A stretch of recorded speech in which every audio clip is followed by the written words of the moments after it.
है, अच्छा नौकरी पाए हुआ है, लाखों का महीना कमाता है और माता पिता को वृद्धाश्रम में ढकेल कर रखे हुआ, खूब पैसा कमाता है। अब बच्चे के लिए समझिए कि अब दाई माई को रखे हुआ है, समय उसके लिए नहीं है। ऐसा ऐसा व्यवस्था हो गया कि आजकल एक सेरोगेसी की भी व्यवस्था है। सेरोगेट मदर लोग को जैसे कि खेत जमीन भरना लेकर के लोग खेती नहीं करता है या बटाई लेकर के, आज के समय में कोख भी लिया जाता है किराए पर, उतना भी फुर्सत नहीं है। और वही लोग बात करेंगे कि साहब अब पहले जैसी स्थिति नहीं रही, हम लोग माता पिता के समीप खड़ा नहीं होते थे, आज का बच्चा कहाँ नहीं मानता। अरे भाई कैसे मानेगा? उसके भीतर आप संस्कार का निर्माण नहीं करवा पा रहे हैं। कहीं पर सत्संग का आयोजन होता है तो उसमें देखेंगे कि 50 बरस 40 बरस से कम का लोग आपको देखने को नहीं मिलेंगे।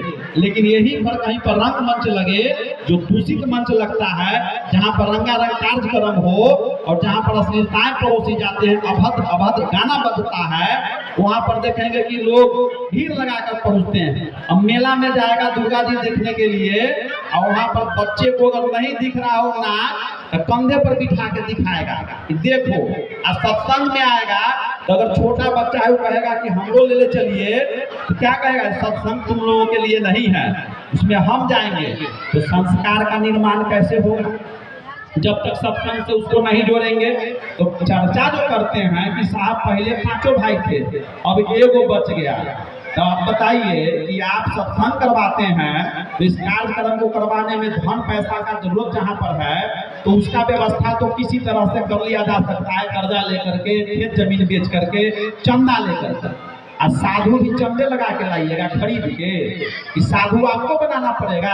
अपने परिवार में लागू करवाइए। जो महापुरुषों की वाणी है, संत महापुरुषों के द्वारा मंच के माध्यम से गुरुदेव के द्वारा जो सीख दी जाती है, उसका आप लोगों का कर्तव्य बनता है कि उसको अपने जीवन में उतारिए, उसको आत्मसात करिए और अपने परिवार में उसको लागू करवाइए। और नहीं तो ऐसे ही हाथ पर हाथ धरे समय बीतता चला जाएगा। अभी के दौर में देखने को मिलता है कि हर तरफ देखेंगे आपकी चोरी, हत्या, लूट, अनाचार, कदाचार, बेविचार, भ्रष्टाचार, बलात्कार फैला हुआ है। लोगों में व्याकुलता है, लोग आकुल व्याकुल हैं। क्यों? क्योंकि उनके भीतर से आध्यात्मिकता दूर हो गई है, उनके भीतर से जो है आपको प्रेम चला गया है। एक भाई दूसरे भाई से एक मुकदमा लड़ता है और वो दरवाजे पर आमर्चा करवाएगा, एकाह करवाएगा, नवाह करवाएगा, आठजाम करवाएगा।